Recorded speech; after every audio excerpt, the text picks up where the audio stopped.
But it's an island. How the hell do you hide an island? That's how. More of Prescott's top-secret bullshit. What the hell's a maelstrom barrier? Some kind of shielding device. Wow, an artificial hurricane around the island. Hey, Prescott was really investing in the crazy tyrant technology. I almost admire that. But Gears of War features many different enemies throughout the series. A stoic tactician like Rom, the Queen herself ruling with extreme prejudice, even the Speaker and other swarm higher-ups. But the Locust aren't liars. When the Queen demands to want the best for the Locust and to exterminate humanity, there's not an ounce of disparity there. Versus what I would consider to be the greatest faction of evil across all of Serra, the Coalition of Ordered Governments. Don't worry, I know what you're thinking. The COG are the good guys. They defeated the Locust and saved humanity. Well, that's true, but it's sort of like saying the United States did nothing wrong after we gave Japan 2 demonstrations of the sun live. Today we are going to discuss all of what the Coalition of Ordered Governments has under their belt, with a tidbit of the UAR sprinkled in as well. Just off the top, if we squeeze past the total destruction of friendly cities, creation of the Locust themselves, and literal assassinations, the COG tends to look more like the Space Marines they were inspired by, not just in the blue armor and affinity for chainsaws, but just committing war crimes at least once a week. On the other side of the Pendulum is the Union of Independent Republics, the colonial organization of city-states with Eastern European influences who are commented on by the COG for committing in various war crimes and treating their own prisoners in horrific conditions. So let's break it down. In a very loose way, the COG and UAR are supposed to be stand-ins for a Cold War United States and Soviet Union respectively. How far away from humanity have these factions wrought themselves though? But you and I remain enemies. Fine. Let's settle this like enemies then. Hey, that's enough! Stand down. Both the COG and the UAR have reputations within the universe for treating prisoners poorly. While there's more examples on the side of the Coalition, they are not unheard of from the UAR either. During the Pendulum Wars, the UAR formed the Remascu labor camp, a place where POWs from the eastern theater of the war were sent and worked literally to death. Many commandos of the COG, if captured, were treated as spies and just as plain executed. The last major offense of execution and prisoner treatments that the UAR committed that we know of was the civil war in the occupied state of Vazgar, led by ravenous nationalists like Garen Paddock who'd rather kill their own, as they did, executing many scientists. Just realised if my parents hadn't have left Asgard, my dad might have been here fighting off Paddock's men. You, Vascari, what did your father do? He was a surgeon. Then he was lucky. We shot every doctor we captured. And launched the Hammer of Dawn in retaliation rather than surrender to the COG, as the rest of the republics had come to in an armistice. The Coalition are not free of this behavior. At one camp of their own, Liar prison was a place where Grozny soldiers of the UAR were held and tortured just Gears had been in Remascu. Reports of men having their hands cut off or skin burnt on a hot plate easily paints the COG just as bloodthirsty as their competitors. On top of this, we know that the Hammer of Dawn researchers at Asphalt Fields were executed by Captain Hoffman as urged by Adam Phoenix, justifying it by removing the most dedicated minds of the UAR from the Hammer of Dawn project. Beyond war crimes against the enemy, the Coalition had also been pillaging their own people for some time before the fighting with the UAR had even begun. Before Prescott took office, Chairman Monroe was the suit for the COG who approved and signed off on New Hope, a research facility run by a man with an eye for super soldiers. Using the miners afflicted by Serra's most valuable energy source, emulsion, and the children of the same miners, Niles, the nerd behind it all, would torture and run countless experiments on hundreds of people. Say the truth. That's what they always say. In this case, we're truly doing it. Or at least, we're giving it our very best shot. What is this? Sounds like Niles. A little less wacko, though. The trip to Mount Kadar won't be an easy one. Not by any means. We'll have it moved during the night, in the snow. And Chairman McGraw won't even authorize the use of vehicles to transport the subjects. Subjects? Who's he talking about? Don't know. Later on, the layout of New Hope, just in the main grounds and not the actual laboratory where more of the cruel experiments happened underneath, was commented on by Dominic Santiago as resembling an internment camp. We know that the Locust were born here, tortured sires that were made as an affront to nature, so what else could have been covered up by the COG? This we may never know.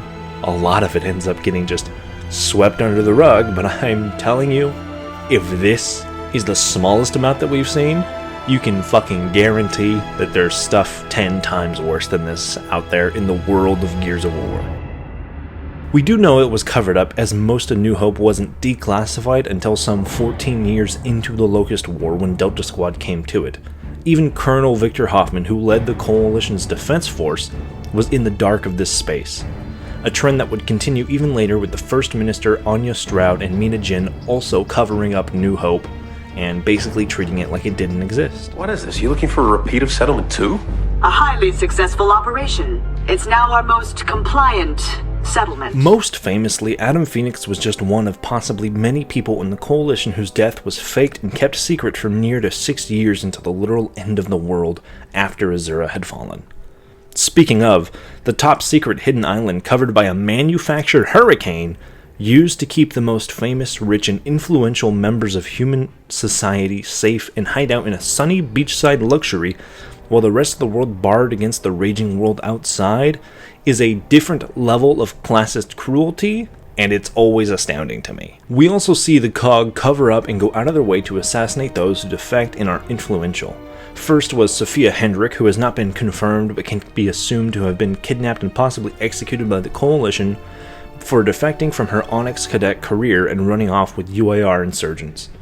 We know this as Paddock has killed one of these assailants, who reportedly wore a pair of COG tags. More recently, as far as the games, was the attempted killing of Gabriel Diaz, a tactical officer with confidential knowledge who showed the slightest inkling of learning the truth about the Locust before the New Hope facility was declassified. For this hubris, Gabe was marked as a target, and Chairman Prescott attempted to obliterate him and his battalion with the Hammer of Dawn. The COG, at least the top brass among them, have no sympathies for those left in the wake of their greater good, and with this we enter the city, or what's left of it, of Char. Dead! My people are all dead! We survived hammer strikes, the grubs, the whole damn war, and then you show up and I lose fucking everybody! You fucking COG bastards! Everywhere you go, everything you do, it's always nothing but death, pain, and miseries! You piece of shit motherfuckers! Aptly renamed after the Scorched Earth and Operation Lifeboat policies the Coalition had adopted around 10 years into the war with the Locust, refusing to give ground to their enemy and torch everything in their path instead. Given a small window to make it behind friendly lines, the majority of which would never even make it, Chairman Prescott, everyone's favorite masochist, once again played with a big red button and leveled dozens of cities across approximately 90% of Sarah's surface and thousands of people, some of which can still be found as statues of long dead Ash, so much as 6 years later, died in the ensuing Hammer of Dawn strike attacks. Hundreds of shadows walked the streets of Char, not a single one killed by the ravenous Locust horde, but by the government that was supposed to give them freedom. Who? Me? Aren't we leaving? Not yet. Come on. Dipshit. One of, if not the most disgusting display of cruelty amongst the COG during the Locust War was the execution and deployment of so-called birthing camps. Which, yes, do exactly as it sounds like they do. Taking and using girls as young as 10 and artificially or forcefully inseminating them, or in the case of a woman like Alex Brand, who was deemed as barren for lack of being able to carry children, would be sent to the front lines of combat to fight. If the war crimes or creation of the literal Locust Horde could not convince you, this should, because this is absolutely deplorable behavior, even from a fictional government of military whatever on the brink of destruction. Welcome to the big suck, Sergeant Phoenix. You ready to hit the road? You know it. Well, let's go chunk some bullets of them grubs.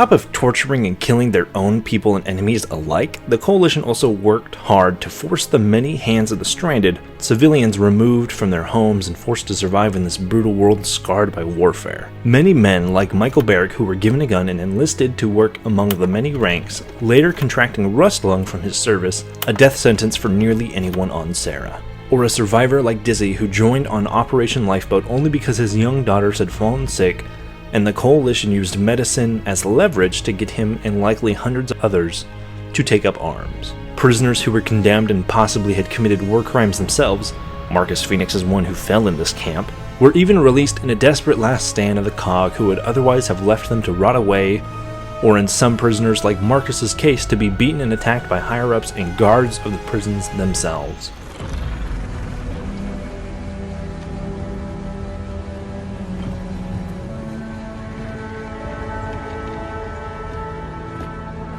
Oi, Del.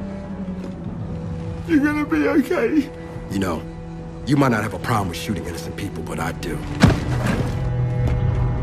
25 years after the extermination of the Locust, and the COG had finally been rebuilt, paying homage to their saviors by adopting the Phoenix as their symbol, rising from the ashes of the apocalypse to try and be better, except that they really weren't. Birthing programs not as barbaric as the old ones, but still pushed onto a shrunken populace and causing complications for Anya Stroud of all people, no telling who else it might have wrongly affected. Robotic servants, armed with guns and used as an oppressive military force, attacking outsider villages unprovoked, and with little reason, taking many innocent lives in the process. If anything, Mina Jin's suggestion to exhume Minister Stroud from her family estate and have the body reburied in the halls of the COG for moral support should be a blatant example of how cold the new generation can be. The continued covering up of New Hope and clearing their past ancestors of any wrongdoings rather than taking responsibility and doing something truly good for their people going forward. And depending on who you put the blame on, following in the steps of the old COG as they call the Hammer of Dawn strikes into a populated area to fight the enemy once again, never learning from their mistakes as they even go on to try and use the Hammer of Dawn just a few months later. There is no logic here, as even a veteran like Marcus Phoenix says he doesn't trust the people who uses them, but then continues to allow the COG to use them anyways, even though he should know of all fucking people how corrupt and fucked up the Coalition can be, even 3 decades removed from the original. What's left, Anya? What have we got left now? Tomorrow, Marcus. We finally got a tomorrow.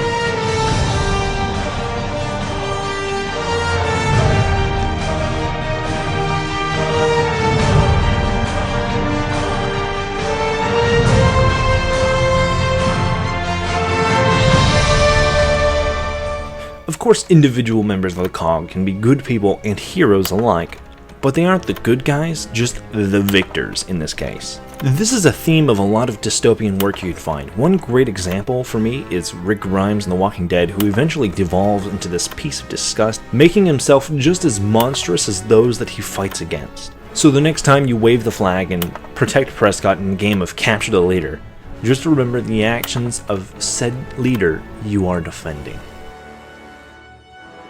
This message has been approved by Queen Mira and the Locust Horde.